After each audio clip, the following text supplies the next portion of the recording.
You're watching 11 Alive, where Atlanta speaks. 11 Alive News at 5 starts now. Tonight, President Joe Biden has signed one of his biggest legislative victories into law, a hard-fought $1.2 trillion infrastructure bill aimed at funding projects for the next 5 years. And the bill could be one of the last shows of bipartisanship ahead of the 2022 midterm elections. And about half the money will be for new federal spending. Caitlin Ross walking us through the 5 ways the money could help people right here in Georgia. Caitlin. Exactly. There's a lot of money coming into Georgia, and so we wanted to take a look at exactly how it's going to impact our state. There will be a lot of money coming into Georgia, and one of the biggest dollar amounts is for transportation. The White House says $1.4 billion is earmarked for public transit.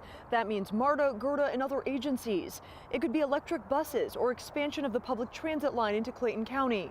$9 billion will go to fixing roads and highways in the state.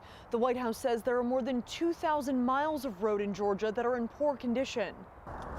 $135 million is designated to build an electric charging network in Georgia.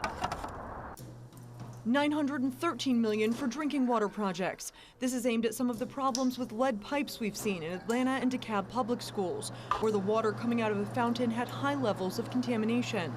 There's also $100 million to expand broadband internet access.